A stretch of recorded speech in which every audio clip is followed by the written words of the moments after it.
ಅಹಮದಾಬಾದ್ನಲ್ಲಿ ನಡೆದ ವಿಮಾನ ಅಪಘಾತದ ನಂತರ ಏರ್ ಇಂಡಿಯಾ ಮತ್ತೊಮ್ಮೆ ಭಾರೀ ವಿವಾದಕ್ಕೆ ಗುರಿಯಾಗಿದೆ. ಹೆಚ್ಚಿನ ಜನರು ಈಗ ಈ ಅಪಘಾತಕ್ಕೆ ಕೇವಲ 2 ಕಾರಣಗಳನ್ನು ಪರಿಗಣಿಸ್ತಾ ಇದ್ದಾರೆ. ಮೊದಲನೆಯದು ವಿಮಾನದಲ್ಲಿ ಹಠಾತ್ ಅಸಮರ್ಪಕ ಕಾರ್ಯ ಮತ್ತು ಎರಡನೆಯದು ಪೈಲಟ್ನ ತಪ್ಪು. ಈಗ ಈ ಅಪಘಾತಕ್ಕೆ ನಿಜವಾದ ಕಾರಣವೇನು ಎಂಬುದು ಏರ್ಕ್ರಾಫ್ಟ್ ಆಕ್ಸಿಡೆಂಟ್ ಇನ್ವೆಸ್ಟಿಗೇಷನ್ ಬ್ಯೂರೋ ಅಂದ್ರೆ AAIB ವರದಿ ಬಂದ ನಂತರವೇ ತಿಳಿಯುತ್ತೆ. ಮತ್ತೊಂದೆಡೆ ಕಳೆದ 5 ದಶಕಗಳ ಬಗ್ಗೆ ನೋಡೋದಾದ್ರೆ ವಿವಿಧ ಸಮಯಗಳಲ್ಲಿ ದೇಶದ ವಾಯು ಸುರಕ್ಷತೆಯ ಬಗ್ಗೆ ಅನೇಕ ಗಂಭೀರ ಪ್ರಶ್ನೆಗಳನ್ನ ಹುಟ್ಟುಹಾಕಿದ ಇಂತಹ ಅನೇಕ ಕರಾಳ ಘಟನೆಗಳಿವೆ. ಈ ಅಪಘಾತಗಳು ತಾಂತ್ರಿಕ ಅಥವಾ ಮಾನವ ದೋಷಗಳನ್ನ ಬಹಿರಂಗಪಡಿಸೋದಲ್ಲದೆ ವ್ಯವಸ್ಥೆಯ ದೋಷಗಳು ಮತ್ತು ಸುಧಾರಣೆಯ ಅಗತ್ಯತೆಯ ಗಂಭೀರತೆಯನ್ನ ಸಹ ಹೇಳಿವೆ. ಅದೇ ಸಮಯದಲ್ಲಿ ಈ ಅಪಘಾತವು ವ್ಯವಸ್ಥೆಯಲ್ಲಿರುವ ದೋಷಗಳನ್ನ ಮತ್ತೊಮ್ಮೆ ಚರ್ಚೆಗೆ ತಂದಿದೆ. ಈಗ ಕಳೆದ 5 ದಶಕಗಳಲ್ಲಿ ಸಂಭವಿಸಿದ ವಿಮಾನ ಅಪಘಾತಗಳು ಮತ್ತು ಅವುಗಳ ಕಾರಣಗಳತ್ತ ಗಮನ ಹರಿಸೋದಾದ್ರೆ ಏರ್ ಇಂಡಿಯಾ ಮತ್ತು ಅದರ ಅಂಗಸಂಸ್ಥೆಗಳು ನೂರಾರು ಜೀವಗಳನ್ನ ಬಲಿ ತೆಗೆದುಕೊಂಡಿದ್ದಲ್ಲದೆ ವಾಯುಯಾನ ಭದ್ರತೆಯ ಬಗ್ಗೆ ಗಂಭೀರ ಪ್ರಶ್ನೆಗಳನ್ನ ಹುಟ್ಟುಹಾಕಿದ ಹಲವಾರು ಅಪಘಾತಗಳನ್ನ ವಿಮಾನ ಅಪಘಾತ ತನಿಖಾ ಬ್ಯೂರೋ ತನಿಖೆ ನಡೆಸಿದೆ. ಇದು ಪ್ರತಿ ಬಾರಿಯೂ ತಾಂತ್ರಿಕ ದೋಷಗಳು, ಪೈಲಟ್ ತಪ್ಪುಗಳು ಮತ್ತು ನಿರ್ವಹಣಾ ನ್ಯೂನತೆಗಳನ್ನ ಬಹಿರಂಗಪಡಿಸಿದೆ. ಜೂನ್ 12, 2025 ಅಹಮದಾಬಾದ್ನಲ್ಲಿ ನಡೆದ ಭೀಕರ ಅಪಘಾತ. ಜೂನ್ 12, 2025 ಈ ದಿನವನ್ನ ಭಾರತದ ವಾಯುಯಾನ ಇತಿಹಾಸದಲ್ಲಿ ಕರಾಳ ದಿನವೆಂದು ದಾಖಲಿಸಲಾಗಿದೆ. ಬೋಯಿಂಗ್ 7878 ಡ್ರೀಮ್ ಲೈನರ್ ವಿಮಾನವಾದ ಏರ್ ಇಂಡಿಯಾ ವಿಮಾನ AI-171 ಅಹಮದಾಬಾದ್ನಿಂದ ಲಂಡನ್ನ ಗ್ಯಾಟ್ವಿಕ್ ವಿಮಾನ ನಿಲ್ದಾಣಕ್ಕೆ ಹಾರ್ತಾ ಇತ್ತು.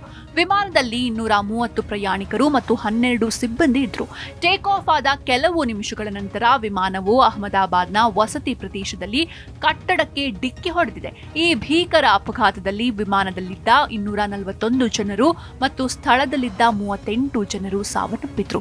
ಒಬ್ಬ ಪ್ರಯಾಣಿಕ ಮಾತ್ರ ಪವಾಡ ಸದೃಶವಾಗಿ ಬದುಕುಳಿದ್ರು. ಇದಕ್ಕೆ ಕಾರಣ AAIB ತಕ್ಷಣ ತನಿಖೆಯನ್ನ ಪ್ರಾರಂಭಿಸಿದೆ ಮತ್ತು ವಿಮಾನದ ಬ್ಲಾಕ್ ಬಾಕ್ಸ್ ವಶಕ್ಕೆ ಪಡೆದಿದೆ. ಅಮೆರಿಕ ಮತ್ತು ಬ್ರಿಟನ್ನ ತಜ್ಞರ ಸಹಾಯದಿಂದ ತನಿಖೆ ನಡೀತಾ ಇದೆ. ಆರಂಭಿಕ ಮಾಹಿತಿಯು ತಾಂತ್ರಿಕ ದೋಷದ ಸಾಧ್ಯತೆಯನ್ನ ಹೆಚ್ಚಿಸಿದೆ, ಆದರೆ ಅಂತಿಮ ವರದಿಗಾಗಿ ಕಾಯಲಾಗ್ತಾ ಇದೆ. ಆಗಸ್ಟ್ 7, 2020 ಕೋಝಿಕೋಡ್ನಲ್ಲಿ ಟೇಬಲ್ ಟಾಪ್ ರನ್ವೇ ಸವಾಲು. ಆಗಸ್ಟ್ 7, 2020 ಕೋಝಿಕೋಡ್ನ ಕ್ಯಾಲಿಕಟ್ ಅಂತಾರಾಷ್ಟ್ರೀಯ ವಿಮಾನ ನಿಲ್ದಾಣದಲ್ಲಿ ಒಂದು ದುರಂತ ಅಪಘಾತ ಸಂಭವಿಸಿತ್ತು. ದುಬೈನಿಂದ ಬರ್ತಾ ಇದ್ದ ಏರ್ ಇಂಡಿಯಾ ಎಕ್ಸ್‌ಪ್ರೆಸ್ ವಿಮಾನ IX-1344 ಭಾರೀ ಮಳೆ ಮತ್ತು ಕಡಿಮೆ ಗೋಚರತೆಯ ನಡುವೆ ಲ್ಯಾಂಡಿಂಗ್ ಸಮಯದಲ್ಲಿ ರನ್ವೇಯಿಂದ ಜಾರಿತ್ತು. ಬೋಯಿಂಗ್ 737-800 ವಿಮಾನ 4 ತುಂಡುಗಳಾಗಿ ಮುರಿದು ಹೋಯಿತು. ಈ ಅಪಘಾತದಲ್ಲಿ 19 ಪ್ರಯಾಣಿಕರು ಮತ್ತು 2 ಪೈಲಟ್ಗಳು ಪ್ರಾಣ ಕಳೆದುಕೊಂಡರು, ಆದರೆ 165 ಜನರು ಬದುಕುಳಿದ್ರು.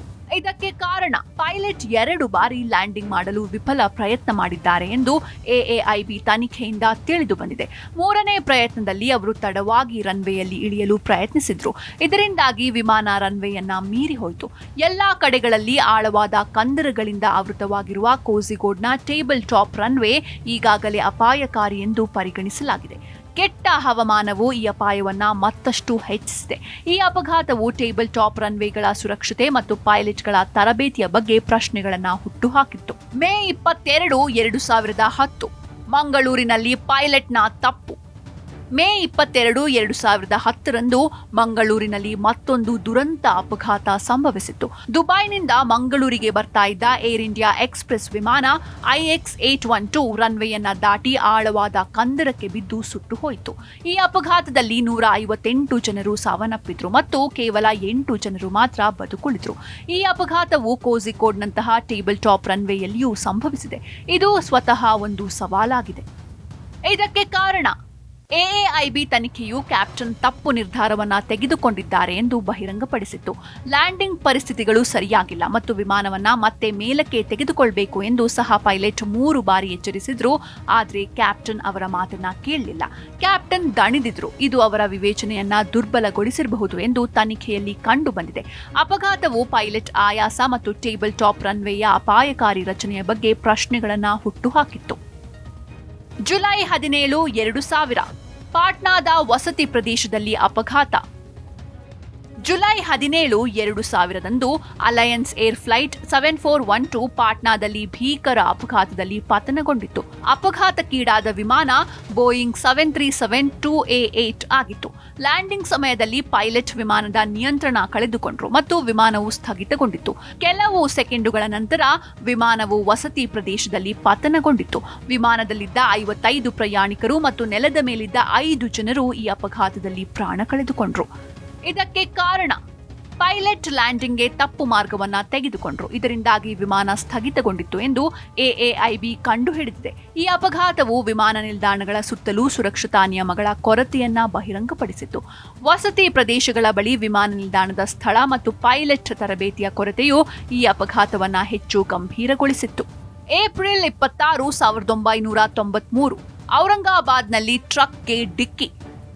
ಏಪ್ರಿಲ್ 26, 1993ರಂದು ಔರಂಗಾಬಾದ್ನಲ್ಲಿ ವಿಚಿತ್ರ ಅಪಘಾತ ಸಂಭವಿಸಿತ್ತು.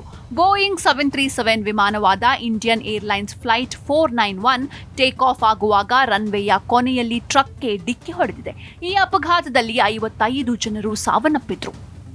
ಇದಕ್ಕೆ ಕಾರಣ ಪೈಲಟ್ನ ದೋಷ ಹಾಗೂ ವಿಮಾನ ನಿಲ್ದಾಣದ ಸುತ್ತಮುತ್ತಲಿನ ರಸ್ತೆ ಸಂಚಾರವನ್ನ ನಿಯಂತ್ರಿಸುವಲ್ಲಿನ ನಿರ್ಲಕ್ಷ್ಯವೇ ಈ ಅಪಘಾತಕ್ಕೆ ಕಾರಣ ಎಂದು ಎಎಐಬಿ ತನಿಖೆಯಲ್ಲಿ ಕಂಡುಬಂದಿದೆ. ರನ್ವೇಗೆ ಹತ್ತಿರದಲ್ಲಿ ಟ್ರಕ್ ಇರೋದು ಸುರಕ್ಷತಾ ನಿಯಮಗಳಲ್ಲಿನ ಪ್ರಮುಖ ಲೋಪವಾಗಿತ್ತು.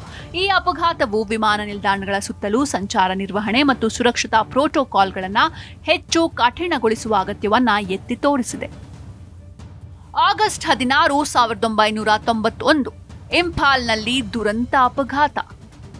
ಆಗಸ್ಟ್ 16, 1991ರಂದು ಇಂಡಿಯನ್ ಏರ್ಲೈನ್ಸ್ ಫ್ಲೈಟ್ 257 ಇಂಫಾಲ್ ವಿಮಾನ ನಿಲ್ದಾಣದಲ್ಲಿ ಇಳಿಯುವಾಗ ಅಪಘಾತಕ್ಕೀಡಾಯಿತು. ಈ ಅಪಘಾತದಲ್ಲಿ ಎಲ್ಲ 69 ಜನರು ಸಾವನ್ನಪ್ಪಿದ್ರು. ಇದಕ್ಕೆ ಕಾರಣ ಪೈಲಟ್ ತಪ್ಪು ಎತ್ತರವನ್ನು ಅಂದಾಜು ಮಾಡಿ ಕಳಪೆ ಗೋಚರತೆಯಲ್ಲಿ ಇಳಿದಿದ್ದರಿಂದ ವಿಮಾನ ನೆಲಕ್ಕೆ ಡಿಕ್ಕಿ ಹೊಡೆದಿದೆ ಎಂದು ಎಎಐಬಿ ಕಂಡುಹಿಡಿದಿದೆ. ಈ ಅಪಘಾತವು ಪೈಲಟ್ ದೋಷದ ಸ್ಪಷ್ಟ ಉದಾಹರಣೆಯಾಗಿದೆ. ಫೆಬ್ರವರಿ 14, 1990 ಬೆಂಗಳೂರಿನಲ್ಲಿ ಏರ್ ಬಸ್ ಅಪಘಾತ.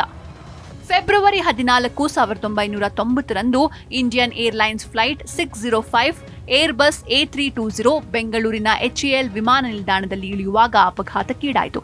ಈ ಅಪಘಾತದಲ್ಲಿ 146 ಜನರಲ್ಲಿ 92 ಜನರು ಸಾವನ್ನಪ್ಪಿದ್ರು. ಇದಕ್ಕೆ ಕಾರಣ ಪೈಲಟ್ ನಿಗದಿತ ಸಮಯಕ್ಕಿಂತ ಮೊದಲೇ ವಿಮಾನ ಇಳಿಸಲು ಪ್ರಯತ್ನಿಸಿದ್ರು. ಇದರಿಂದಾಗಿ ವಿಮಾನವು ರನ್ವೇಗಿಂತ ಮೊದಲೇ ನೆಲಕ್ಕೆ ಡಿಕ್ಕಿ ಹೊಡೆದಿದೆ ಎಂದು ಎಎಐಬಿ ತನಿಖೆಯಿಂದ ತಿಳಿದು ಬಂದಿದೆ. ಈ ಅಪಘಾತಕ್ಕೆ ಪೈಲಟ್ಗಳು ಹೊಸ ಏರ್ ಬಸ್ A320ನ ಕಾಕ್ಪಿಟ್ ವಿನ್ಯಾಸದ ಬಗ್ಗೆ ಸಂಪೂರ್ಣವಾಗಿ ಪರಿಚಿತರಾಗಿರೋದಿಲ್ಲದಿರೋದು ಒಂದು ಕಾರಣ. ಅಕ್ಟೋಬರ್ 19, 1988 ಅಹಮದಾಬಾದ್ನಲ್ಲಿ ಲ್ಯಾಂಡಿಂಗ್ ದೋಷ. ಅಕ್ಟೋಬರ್ 19, 1988ರಂದು ಬೋಯಿಂಗ್ 737-200 ವಿಮಾನವಾದ ಇಂಡಿಯನ್ ಏರ್ಲೈನ್ಸ್ ಫ್ಲೈಟ್ 113 ಅಹಮದಾಬಾದ್ನಲ್ಲಿ ಲ್ಯಾಂಡಿಂಗ್ ಮಾಡುವಾಗ ಮರಗಳಿಗೆ ಡಿಕ್ಕಿ ಹೊಡೆದಿದೆ. ಈ ಅಪಘಾತದಲ್ಲಿ 135 ಜನರಲ್ಲಿ 133 ಜನರು ಸಾವನ್ನಪ್ಪಿದ್ದಾರೆ. ಇದಕ್ಕೆ ಕಾರಣ ಕಳಪೆ ಗೋಚರತೆ ಮತ್ತು ಪೈಲಟ್ನ ತಪ್ಪು ನಿರ್ಧಾರ ಈ ಅಪಘಾತಕ್ಕೆ ಕಾರಣ ಎಂದು ಎಎಐಬಿ ಕಂಡುಹಿಡಿದಿದೆ. ವಾಯು ಸಂಚಾರ ನಿಯಂತ್ರಣದ ಕೊರತೆ ಮತ್ತು ನಿಖರವಾದ ಹವಾಮಾನ ಮಾಹಿತಿಯ ಕೊರತೆಯೂ ಇದಕ್ಕೆ ಕಾರಣವಾಯಿತು. ಜೂನ್ 21, 1982 ಬಾಂಬೆಯಲ್ಲಿ ಮಳೆಯ ಅನಾಹುತ. ಜೂನ್ 21, 1982ರಂದು ಮುಂಬೈನ ಸಹಾರ್ ವಿಮಾನ ನಿಲ್ದಾಣದಲ್ಲಿ ಭಾರೀ ಮಳೆಯ ಸಮಯದಲ್ಲಿ ಲ್ಯಾಂಡಿಂಗ್ ಮಾಡುವಾಗ ಏರ್ ಇಂಡಿಯಾ ಫ್ಲೈಟ್ 403 ಅಪಘಾತಕ್ಕೀಡಾಯಿತು. ಈ ಅಪಘಾತದಲ್ಲಿ 111 ಜನರಲ್ಲಿ 17 ಜನರು ಸಾವನ್ನಪ್ಪಿದ್ರು, ಆದರೆ 94 ಜನರು ಬದುಕುಳಿದ್ರು. ಇದಕ್ಕೆ ಕಾರಣ ಕೆಟ್ಟ ಹವಾಮಾನ ಮತ್ತು ಕಡಿಮೆ ಗೋಚರತೆಯಿಂದಾಗಿ ಪೈಲಟ್ ನಿಯಂತ್ರಣ ಕಳೆದುಕೊಂಡಿದ್ದಾರೆ ಎಂದು ಎಎಐಬಿ ಕಂಡುಹಿಡಿದಿದೆ. 1 ಜನವರಿ 1978 ಮುಂಬೈನಲ್ಲಿ ವಿಮಾನ ಸಮುದ್ರಕ್ಕೆ ಅಪ್ಪಳಿಸಿತ್ತು.